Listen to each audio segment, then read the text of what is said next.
घी का दिया जलाना सिर्फ एक परंपरा है या इसके पीछे कोई बहुत बड़ा विज्ञान या रहस्य छुपा है? आज के इस वीडियो में हम जानेंगे कि घी, कपूर, इत्र मिलाकर जलाने से हमारे सेहत, जीवन और घर के वास्तु पर क्या असर पड़ता है। आपने कभी सोचा है कि जब हम सुबह शाम या किसी खास पर्व पर भगवान के सामने घी का दिया जलाने से हमारे पूरा घर एक अलग ही ऊर्जा से क्यों भर जाता है? तो चलिए यही छोटी छोटी बातें करते हुए शुद्ध घी, कपूर और इत्र मिलाकर दिए बनाते हैं। शुरुआत में मैंने हल्दी और कुमकुम ले रही हूँ एक छोटी सी कटोरी में। उसमें थोड़ा सा पानी डालकर हमें मिक्स करके एक मीडियम थिक घोल बनाकर रख देते हैं। और ये फूल बाती मैंने बाजार के ही ले लिया है। अगर आपको बनाना आता हो तो आप बनाकर ले लीजिए।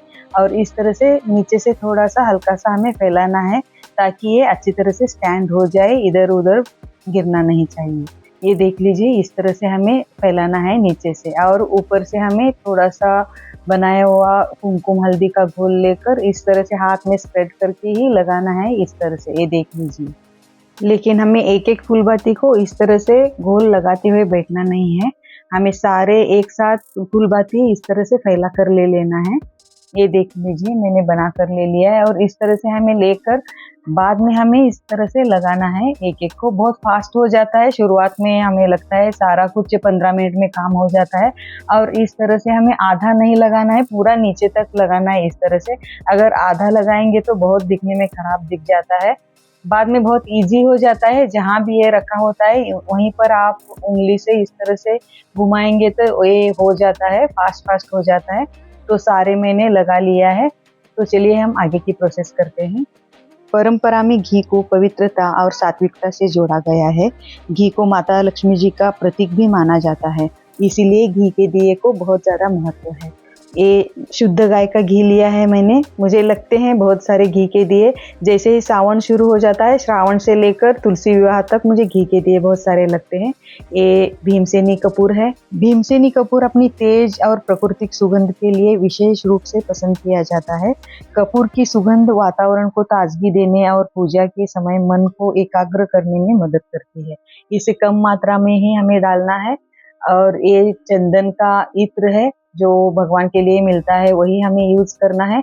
हमें बहुत अल्कोहलिक इत्र यूज नहीं करना है और बहुत ज्यादा क्वांटिटी में भी इत्र यूज नहीं करना है। इसकी कुछ बूंदे ही हमें घी में डालना है। अगर आपको मार्केट जैसे हार्ड दिए चाहिए तो ये कैंडल मिलते हैं ना बाजार में, इसका थोड़ा सा जैसे कपूर और इत्र डालते हैं उसी तरह से हम थोड़ा सा इसमें डाल देते हैं तो एकदम हार्ड बाजार जैसे दिए बन जाते हैं। लेकिन मैं कभी भी नहीं डालती हूँ, प्योर घी के ही मैं दिए बनाती हूँ।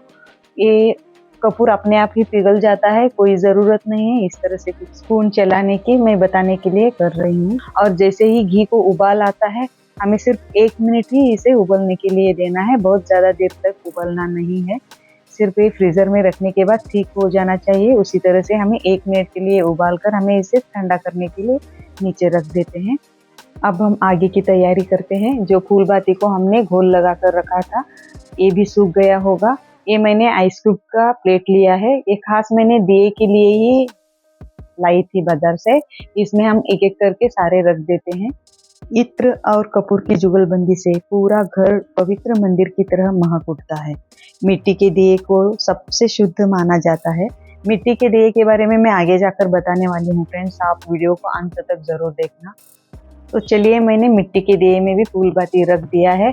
और ये चॉकलेट का मोल्ड है, इसमें भी मैं दिए बनाती हूँ। जो भी मिलता है दिए बनाने के साइज का, दिए के साइज का मैं उसमें बना लेती हूँ। साल में एक बार मैं ज़रूर बनाती हूँ इस महीने में। तो चलिए, मैंने चॉकलेट के मोल्ड में भी सारे फूलबाती रख दिया है। अब हम घी लेते हैं। घी बहुत ज़्यादा गर्म नहीं होना चाहिए, हल्का गर्म हो तो चलता है, ठंडा तो चलता ही है, बहुत ज़्यादा गर्म नहीं होना चाहिए।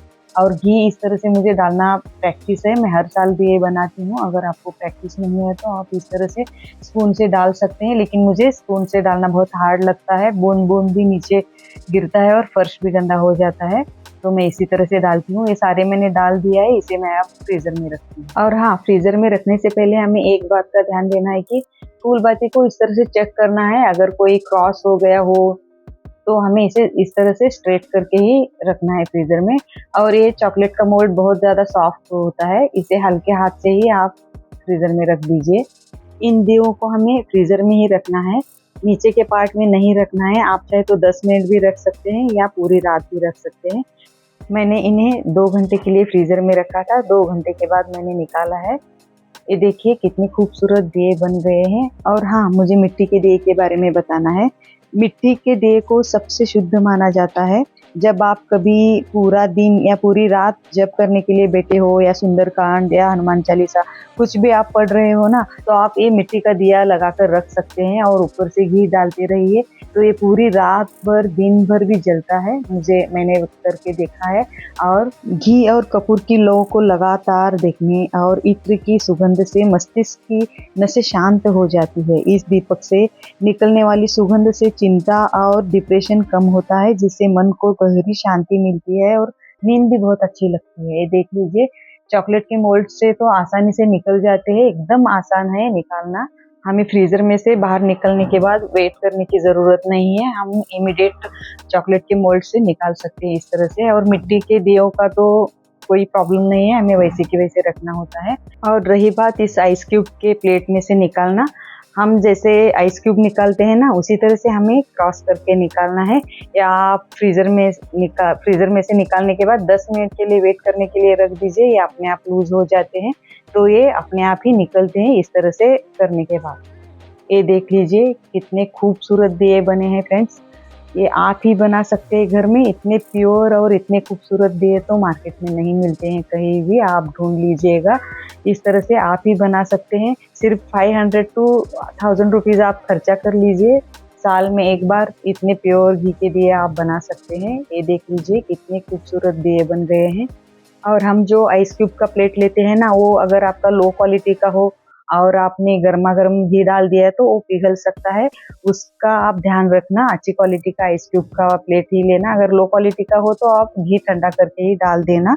और इत्र को डायरेक्ट हमें जलती हुई लो पर नहीं डालना है, इसकी कुछ बूंदे ही हमें घी में डालना है। और बहुत ज़्यादा अल्कोहलिक या परफ्यूम यूज़ नहीं करना है। वैज्ञानिक दृष्टिकोण से जब गाय का घी और प्राकृतिक भीमसेनी कपूर एक साथ जलते हैं तो इसकी तेज और पवित्र सुगंध से घर के कोने कोने की हवा शुद्ध हो जाती है और मच्छर, मक्खी व कीड़े मकोड़े प्राकृतिक रूप से ही दूर भागते हैं। इन दियों को आप यूज एंड थ्रो डिब्बे में इस तरह से स्टोर करके फ्रीजर में रख सकते हैं। घी को माता लक्ष्मी जी का प्रतीक माना जाता है और इत्र माँ लक्ष्मी जी का अत्यंत प्रिय है। कपूर में नकारात्मक ऊर्जा को सोखने और नष्ट करने की अद्भुत क्षमता होती है। यदि घर में अक्सर बिना वजह क्लेश, अशांति या डर का माहौल रहता है तो घर के केंद्र या ईशान कोण में यह दीपक जलाने से भारी वास्तु दोष भी शांत हो जाता है। तो जरूर इस साल घी के दिए ट्राई करना। Thank you.